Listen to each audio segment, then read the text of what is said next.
Peace Leute und was geht ab? And welcome to my next video.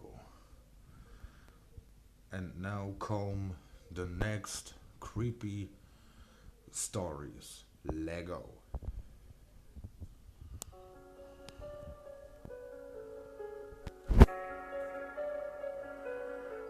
I couldn't take the calls anymore.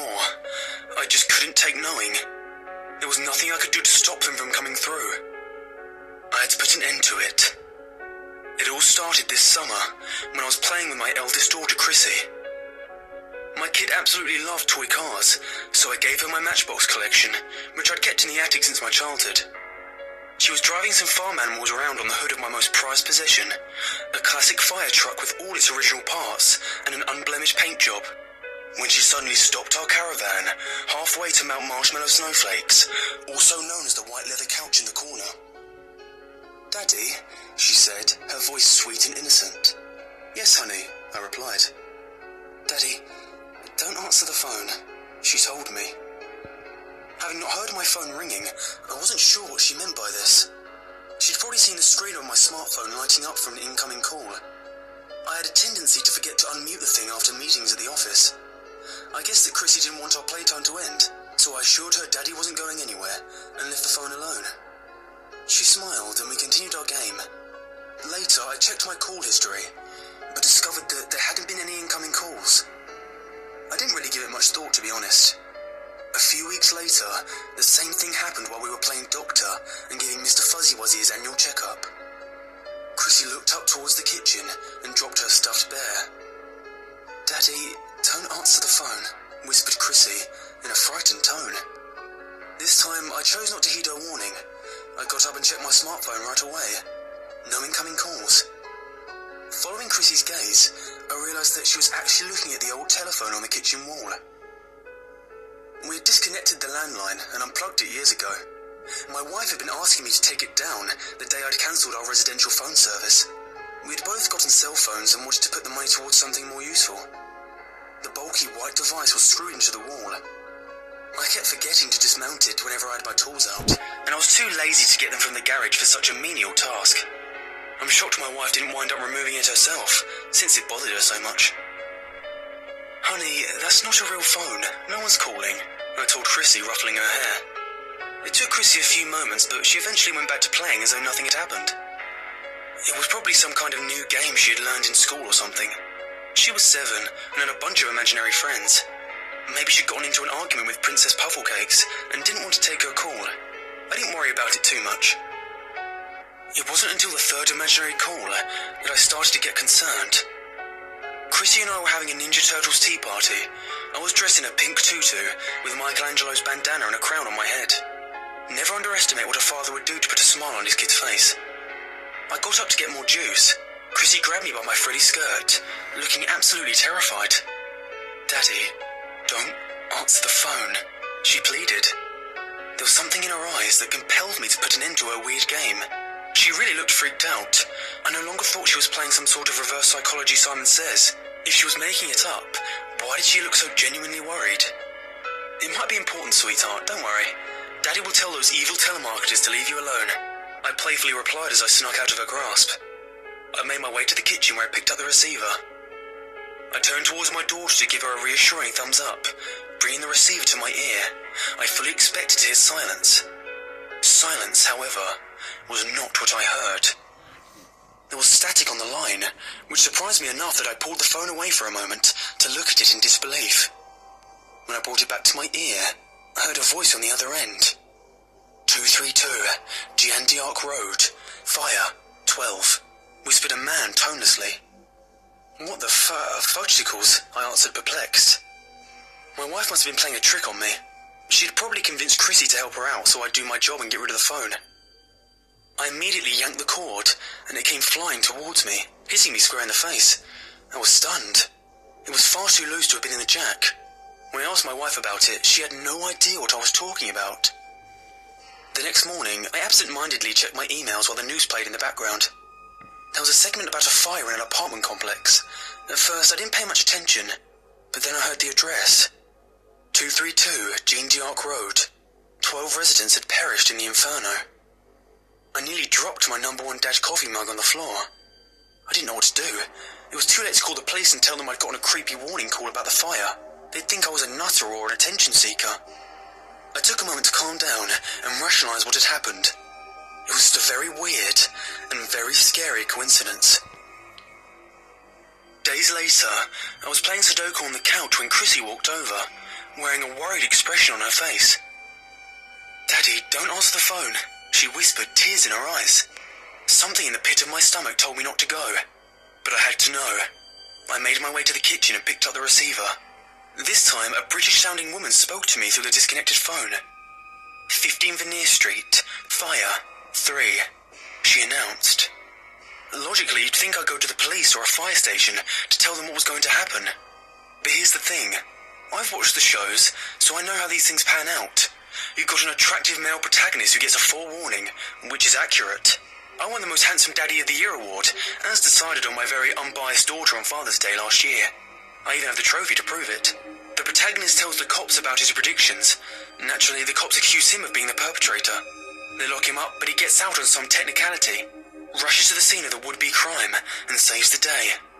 He becomes a true hero in the eyes of everyone. Close curtains. Yeah, I'm not that guy. I'm not saying I'm a coward, but look, I've got 2 daughters to care for. I can't go putting myself in dangerous situations where I could realistically wind up dead. I instead bought a disposable phone and used it to call the police. In the past 10 years, there have been a lot of suspicious fires in our city, leading the police to suspect that there's a pyromaniac on the loose. Thus far, he or she has burned down a church, a postal office, an outdoor mall, and a smaller post office inside a mall. I'm going to let you take a wild guess as to what the police officer had to say when I warned him about the potential fire at 15 Veneer Street. If you guessed, he accused you of being the pyromaniac and asked you to turn yourself in. Then you deserve a cookie, because that's exactly what happened. I hung up and tossed the phone in a trash can across town. The next day, I watched as the news crew covered the story. The authorities had sent police officers to investigate what turned out to be an abandoned building. 3 officers had gotten locked in the basement. A fire broke out, and none of them made it out. I felt guilty and powerless. If I hadn't have warned them, the cops wouldn't have been in there, and no one would have died. It was my fault. I couldn't sleep a wink that night, the horrid feeling in my gut eating away at me. The process repeated over the course of the next few months. Chrissy would ask me not to answer the phone. I'd pick it up, and I'd hear a different voice speaking. I'd be given an address, method of death, and the amount of people killed. 89 Oozcrow Avenue, knife, 1. Mrs. Larkin had been stabbed to death during a home invasion. 60 Star Circle, gas leak, 10. The Campbells were enjoying a family reunion and failed to notice a smell of rotten eggs. 79 Jean-Jacques Lesure, gun, 3. Maria, Jamie and Alison were shot dead while walking home in the early hours of the morning, and so on and so forth, until I couldn't take it anymore. I remember all their names and faces. I saw them on the news reports. I think about them when I go to bed, knowing there was nothing I could do to save them, but tormented by the fact that I didn't even try. Depression started to creep over me, and I could barely eat or sleep. My wife started to get worried, but I couldn't tell her. I was afraid she'd be disappointed in me for my inaction, so I lied.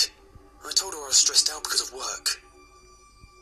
A few weeks ago, I'd finally had enough. Unable to keep myself from answering these phantom calls, I decided there was no other option. I stormed into my garage and desperately unscrewed the phone from the wall. As I held the device, I felt a wave of anger rush over me. This thing, this damn telephone, it caused me so much grief. I took it to the driveway and furiously smashed it into the concrete with a hammer until there was nothing left but dust and debris. When it was over, I cleaned the mess. The sensation of freedom was euphoric. My whole body tingled as my heavy burden lifted from my shoulders. That night, I made our favourite family meal and dessert to celebrate.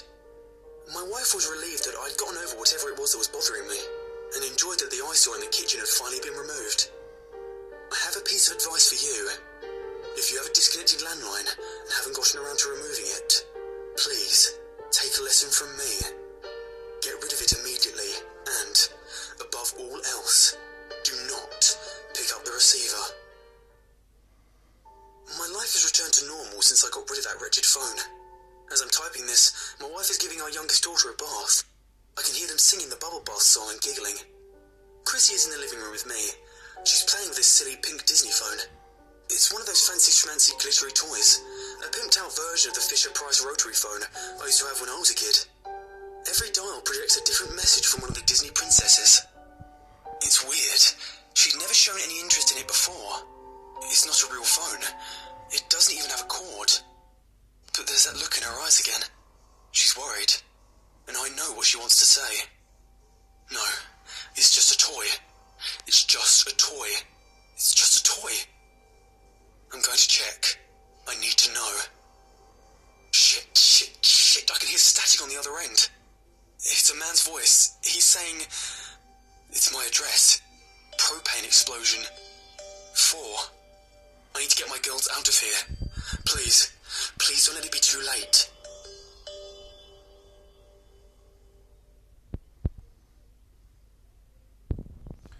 And this is the finish from the video with the creepy stories.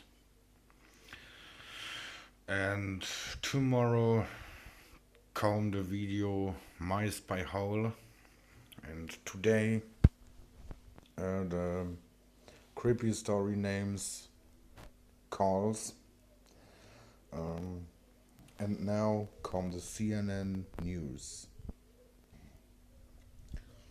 And welcome to the CNN News, and now come the US politics. Lego.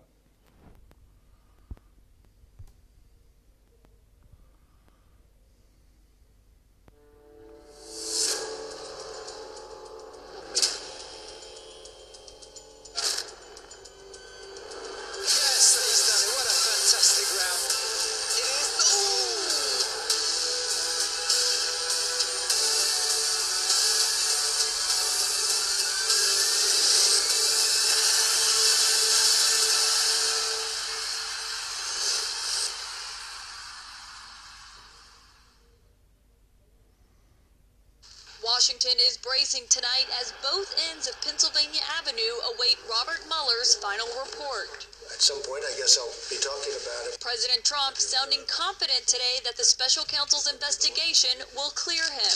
You know the nice part?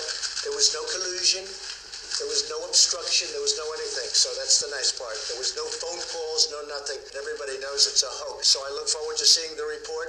If it's an honest report, it will say that. If it's not an honest report, it won't. A Justice Department official briefed on the plans, telling CNN that at the moment, Mueller is not expected to deliver the report next week, while the president is in Vietnam for his second summit with North Korean dictator Kim Jong-un.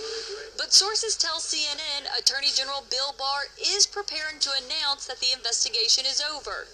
After that, it will be up to him to decide how much Congress and the public sees. It's up to Mr. Mueller what the content is, and it's up to the Attorney General what the summary is that is presented to Congress. Aides insist Trump is more focused on his upcoming summit than the report. I think we're always prepared for a number of things that come at us, but right now our focus is not on the Mueller report, but it's on doing our jobs. But his Twitter feed says otherwise. Trump tweeting today that the witch hunt is so bad for our country and must end.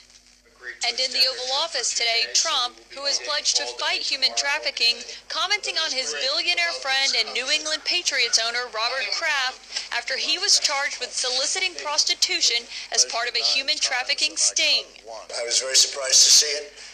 He's proclaimed his innocence totally, but I'm very surprised to see it. In the meantime, the president's attention is also focused on the 2020 candidate field. New reporting from CNN shows Trump is eager to play a disruptive role in the Democratic primary. And in the words of one advisor, his team is looking for ways to cause chaos from the left and right. One Republican who speaks to him often tells CNN the president wants to get into the game. People may knock him in terms of running the government, but he gets the campaign and can't wait to get started. Trump, who has closely watched Democrats entering the race, has asked aides in recent days for political intelligence on Joe Biden.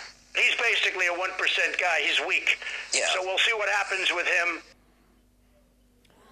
Okay, and this is the first news, and now come the next news. And this is the top news. This Lego.